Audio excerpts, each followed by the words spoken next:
رانی کے ہاتھ وہ پستول لگ گیا تھا۔ اس نے دونوں ہاتھوں سے پستول کو تھام کر کہا، بس اب میرے نزدیک نہ آنا، تمہاری یہ میری لاش ضرور گرے گی۔ زندگی چاہتے ہو تو دروازہ کھول کر باہر چلے جاؤ۔ وہ بوکھلا گیا۔ اسے اپنی حماقت کا احساس ہوا۔ پستول کو تکیے کے نیچے رکھ کر وہ ذرا سا لاپرواہ اس لیے ہو گیا تھا کہ رانی کو محض ایک دیہاتی لڑکی سمجھ رہا تھا۔ اسے رانی کی طرف سے اتنی پھرتی اور حاضر دماغی کی توقع نہیں تھی۔ دراصل وہ عیاشی کے نشے میں احتیاط کو بھول چکا تھا اور اب پچھتا رہا تھا۔ اس نے سہم کر کہا، یہ کیا کر رہی ہو؟ دیکھو ٹریگر پر تمہاری انگلی ہے، اگر انگلی دب گئی تو گولی چل جائے گی۔ گولی چلنے سے پہلے باہر نکلو اور اپنے ساتھیوں سے کہو کہ میرے لیے راستہ چھوڑ دیں، نہیں تو جو بھی سامنے آئے گا میں اس پر گولی چلا دوں گی۔ وہ پیچھے ہٹتے ہوئے دروازے کے پاس گیا، پھر اسے کھول کر باہر نکلتے ہی دروازے کو ایک جھٹکے سے بند کر دیا۔ اس کی آواز سنائی دے رہی تھی۔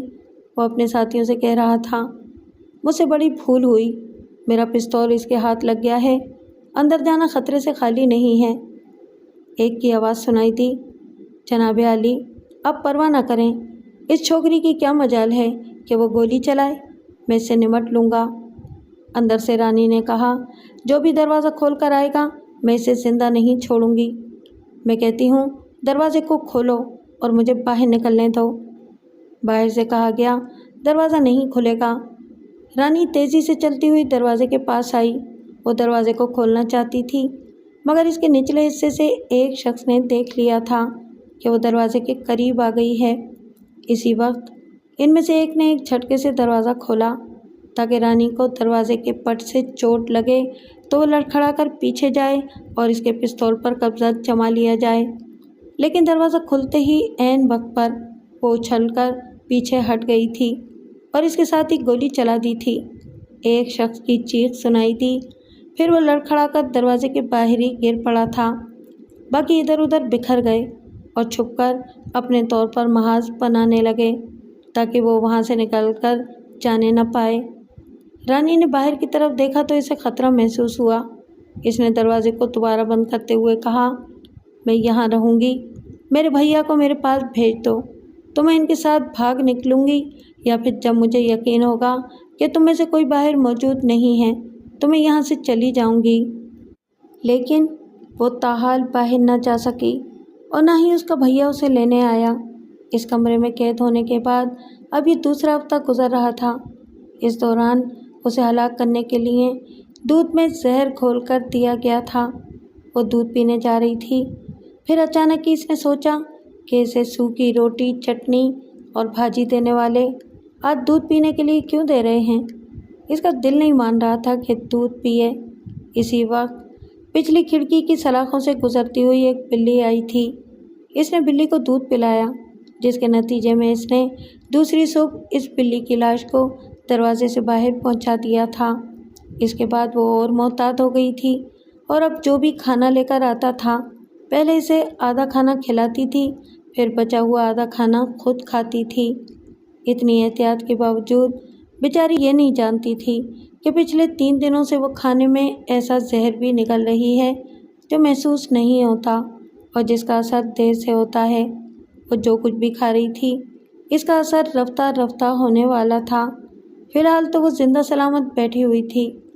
رات کے 10 بجنے والے تھے۔ وہ جانتی تھی کہ اب اس کے لیے پھر ایک شخص کھانا لے کر آنے والا ہے۔ کمرے میں دور دور تک اندھیرا پھیلا ہوا تھا۔ بدبو ایسی تھی کہ دوسروں کے لیے ناقابل برداشت ہوتی ہے۔ شروع میں وہ بھی اس غلاظت اور بدبو کو برداشت نہیں کر سکتی تھی، پھر ان 2 ہفتوں میں مجبوراً عادی ہو رہی تھی۔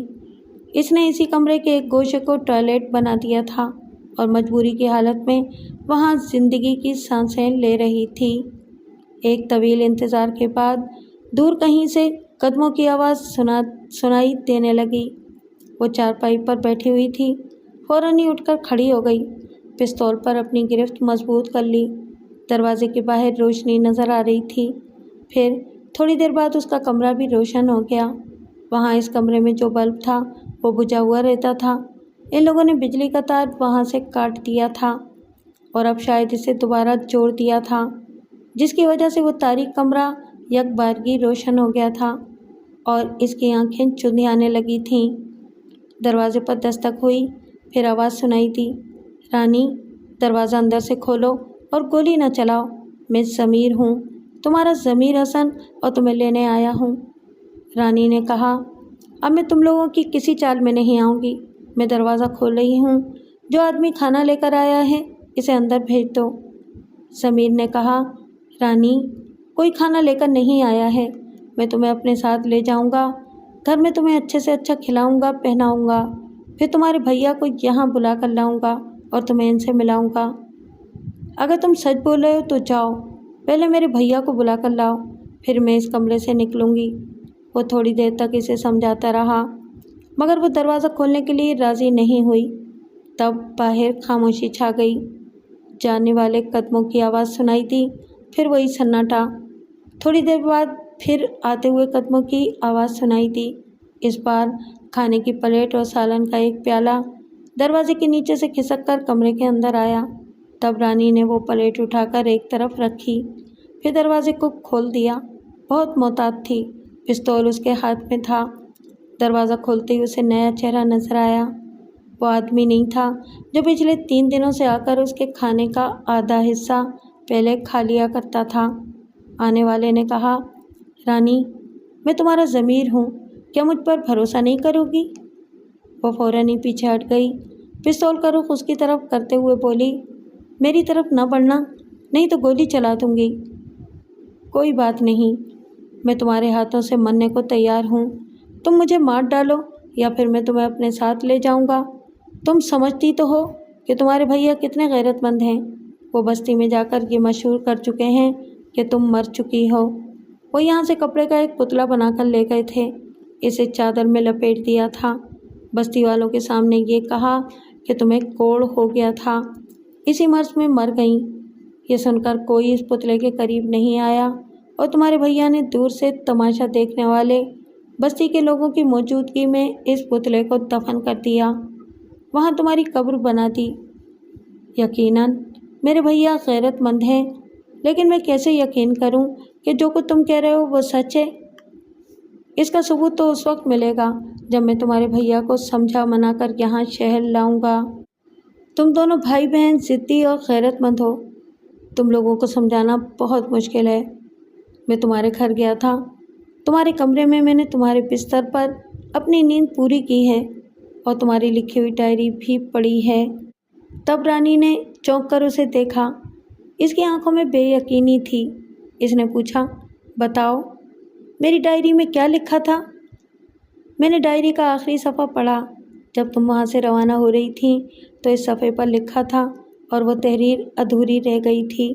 شاید تم نے سوچا ہو کہ اسے بعد میں مکمل کرو گی، لیکن اس کے بعد وہاں جانا تمہیں نصیب نہیں ہوا۔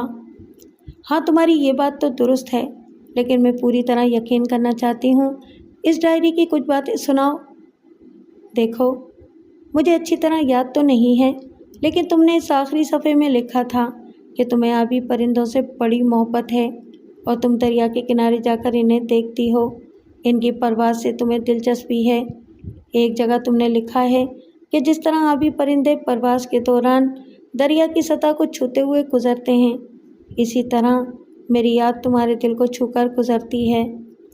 یہ سنتے ہی رانی کی نظریں جھک گئیں، چہرے پر شرم کی لالی بکھرنے لگی۔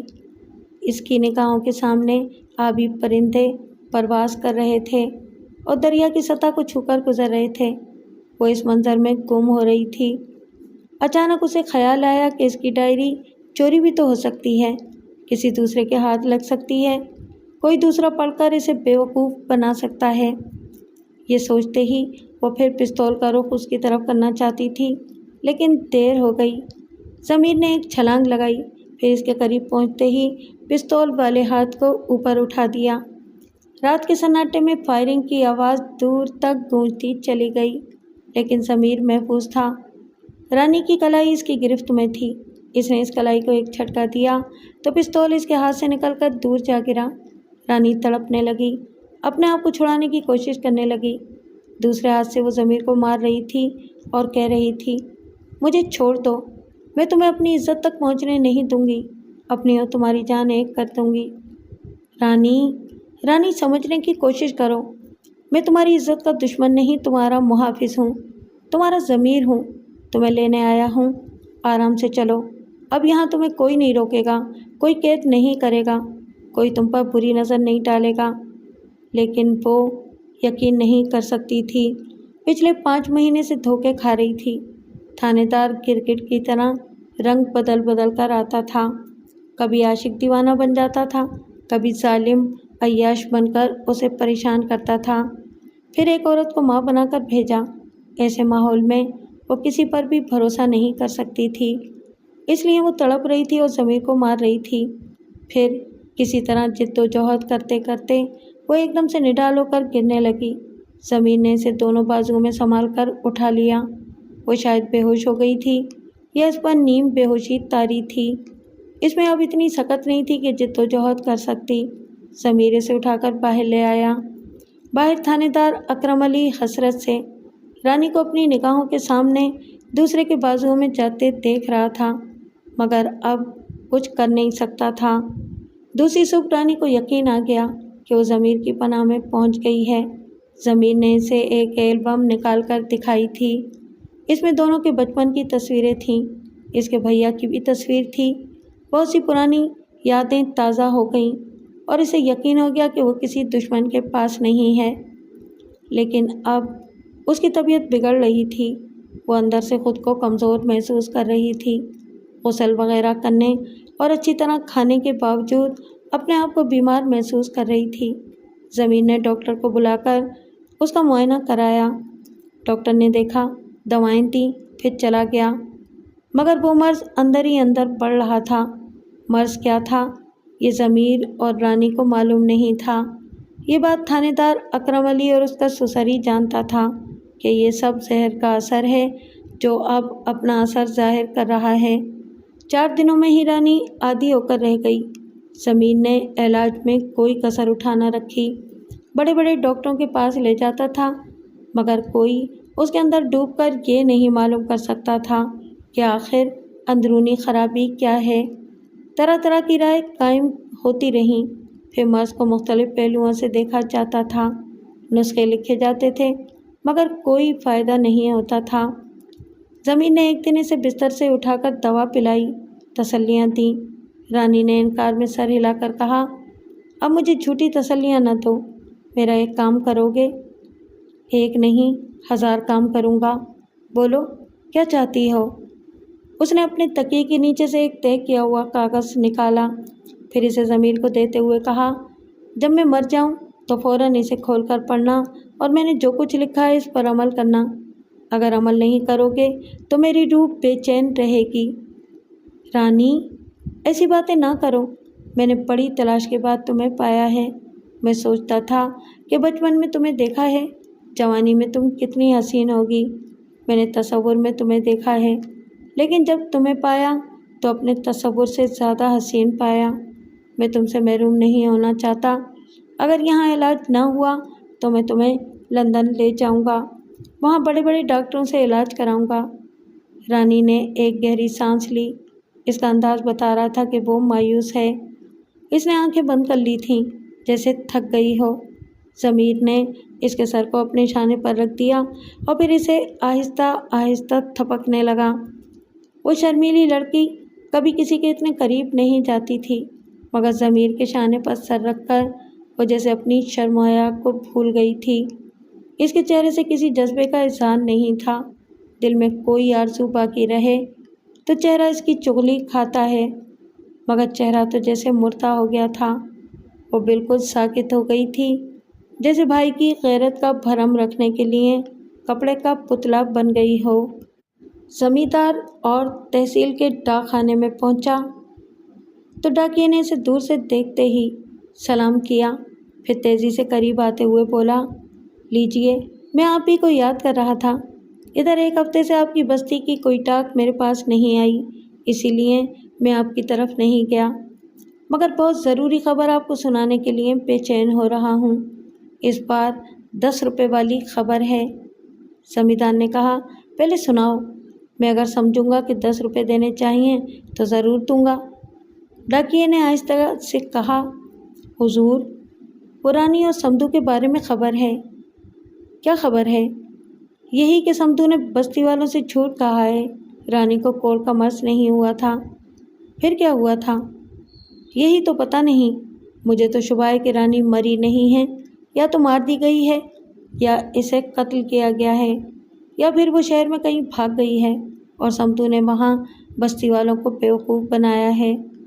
زمیندار نے جیب سے 10 روپے کا ایک نوٹ نکال کر اسے دیتے ہوئے کہا، یہ بات تمہیں کیسے معلوم ہوئی؟ مجھے بتاؤ، یقین آ جائے گا تو میں سمدو سے سمجھ لوں گا۔ آپ میرے ساتھ آئیں، یہاں جو ڈاکخانے کے ساتھ وہ ٹیلی فون ایکسچینج ہے نا، وہاں کے ایک آدمی سے میں بات کراتا ہوں۔ وہ دونوں چلتے ہوئے ٹیلی فون ایکسچینج کے پاس پہنچے۔ وہاں سے ایک شخص باہر نکل رہا تھا۔ ڈاکیے نے اسے کہا، بیٹے ذرا ادھر آنا، جو بات تم نے مجھے بتائی ہے وہ زمیندار صاحب کو بتا دو۔ وہ ٹیلی فون آپریٹر تھا، زمیندار کو دیکھ کر ہچکچانے لگا۔ ڈاکیے نے کہا، بیٹا ہچکچانے کی کوئی ضرورت نہیں ہے، یہ اپنے ہی آدمی ہیں، جو سچ ہے وہ بیان کرنا چاہیے۔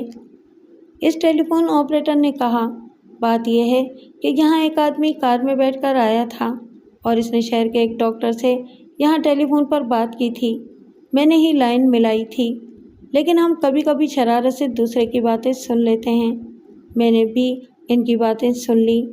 وہاں وہ شہر کا ڈاکٹر کہہ رہا تھا کہ وہ اتنے بڑے شہر میں صرف ایک ہی کوڑ کا ڈاکٹر ہے اور ایک ہی اسپتال ہے، اور اس اسپتال میں رابعہ عرف رانی نام کی کوئی مریضہ داخل نہیں ہوئی تھی۔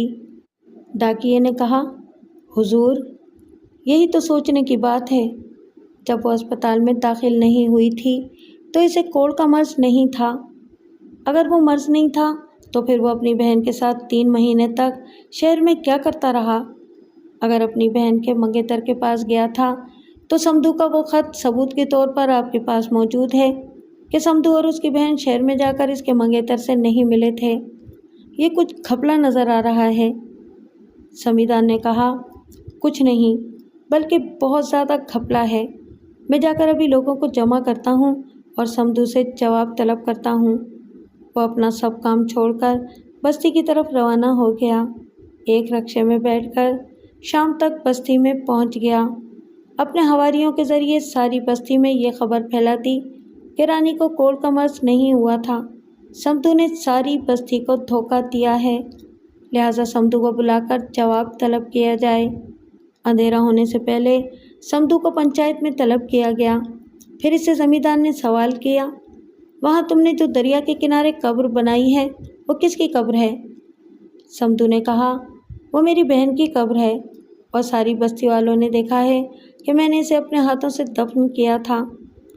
یہ جھوٹ بھی تو ہو سکتا ہے، کسی نے قریب جا کر تمہاری بہن کی لاش کو نہیں دیکھا تھا، تم نے ہمیں دوری سے یہ کہہ کر ڈرا دیا تھا کہ اسے کوڑ کا مرض ہے، ہم میں سے کسی نے قریب جانے کی جرت نہیں کی اور تم نے ہمارے اس ڈر سے فائدہ اٹھایا۔ سمدو نے پوچھا، آپ کہنا کیا چاہتے ہیں؟ کیا میں نے اپنی بہن کو وہاں دفن نہیں کیا ہے؟ نہیں کیا ہے، تم نے ہمارے ساتھ دھوکہ کیا ہے۔ میں یقین سے کہہ سکتا ہوں کہ اس قبر میں اگر تمہاری بہن کی لاش ہے تو اسے تم نے قتل کیا ہے، یا پھر وہاں کوئی لاش ہی نہیں ہے، وہ قبر خالی ہے، یا پھر کسی چیز کو چادر میں لپیٹ کر دفنا دیا گیا ہے۔ ہم اپنا اطمینان کرنا چاہتے ہیں۔ میں ساری بستی والوں سے کہتا ہوں کہ ہمیں ابھی اس قبر کو کھود کر دیکھنا چاہیے۔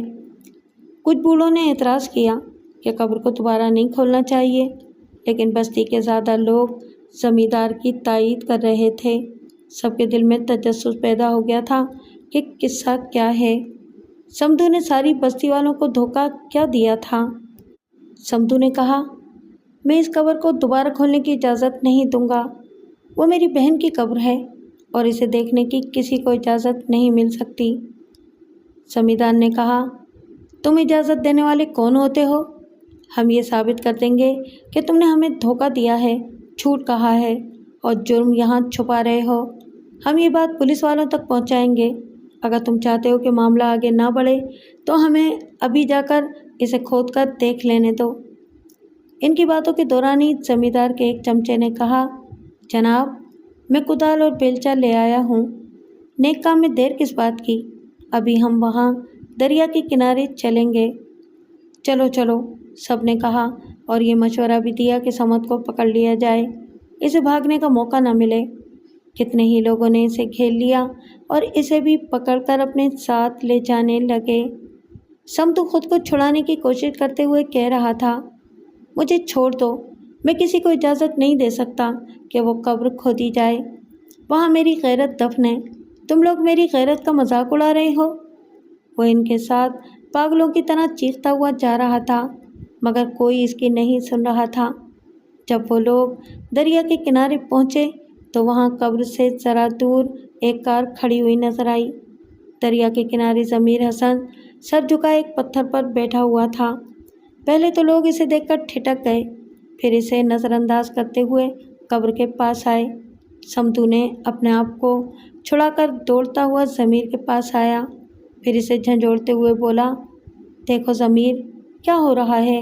یہ لوگ قبر کو کھود رہے ہیں، میری غیرت کا بھی مذاق اڑانے والے ہیں۔ ضمیر نے اس کا ہاتھ تھام کر کہا، نہیں سمتو بھائی، کوئی تمہاری غیرت کا مذاق نہیں اڑائے گا۔ جتنے غیرت مند تم ہو، تمہاری بہن اس سے بھی زیادہ شرم والی ہے، یہ میں نے اچھی طرح سمجھ لیا ہے۔ اس نے اپنی جیب سے طے کیا ہوا کاغذ نکالا، پھر سمتو سے کہا، میں نے رانی کو تلاش کر لیا تھا، مگر افسوس وہ اس کا آخری وقت تھا۔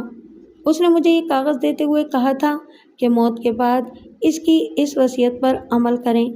وہ لوگ قبر کھود رہے ہیں، انہیں اپنے کام میں مصروف رہنے ہی دو۔ سنو کیا لکھا ہے۔ وہ کاغذ کھول کر آہستہ آہستہ پڑھنے لگا۔ لکھا تھا، میرے پیارے بھیا، افسوس کہ آخری وقت آپ کو نہ دیکھ سکی۔ آپ نے بہت اچھا کیا جو جیتے جی میری قبر بنا دی۔ سچ پوچھئے تو میں اسی وقت مر گئی تھی جب تھانے کے احاطے سے مجھے غیر ہاتھوں نے اٹھا لیا تھا۔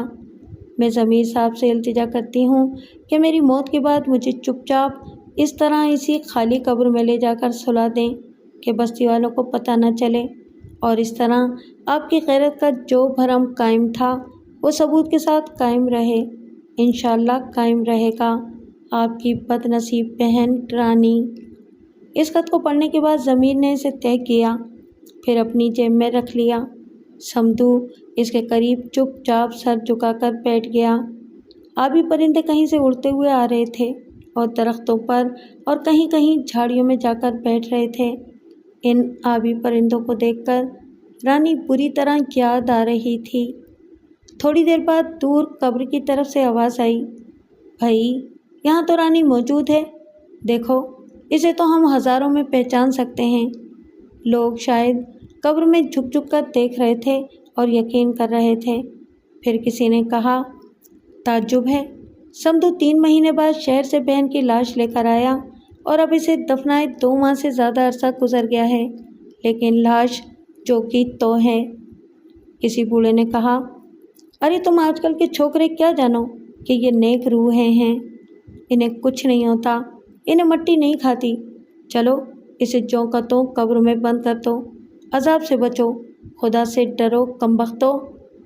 سمتو ہونٹوں کو سختی سے بھینچے اپنی آنکھ کو روک رہا تھا، آنکھوں کو بند کیے آنسوؤں کے راستے بند کر رہا تھا، کانوں پر دونوں ہاتھ رکھ لیے تھے، وہ کوئی آواز سننا نہیں چاہتا تھا۔ تھوڑی دیر بعد ضمیر نے اس کے شانے پر ہاتھ رکھا۔ سمتو نے پیچھے کی طرف پلٹ کر رانی کی قبر کی جانب دیکھا۔ اب وہاں وہ قبر دوبارہ تیار ہو گئی تھی اور بستی کے لوگ دور دور تک کھڑے ہوئے ہاتھ اٹھائے دعائیں مانگ رہے تھے۔ سمتو سے رہا نہ گیا، دوڑتا ہوا قبر کے پاس آیا، پھر اوندھے منہ گر کر قبر سے لپٹ گیا اور دھاڑیں مار مار کر رونے لگا۔ ضمیر دور ایک پتھر پر بیٹھا دیکھ رہا تھا۔ ضمیر جب دیکھتا ہے تو وہ دعائیں مانگنے والوں اور فاتحہ پڑھنے والوں کو نہیں دیکھتا۔ ضمیر جب دیکھتا ہے تو وہ نوحہ کرنے اور رونے گڑ گڑانے والے کسی بھائی کو نہیں دیکھتا۔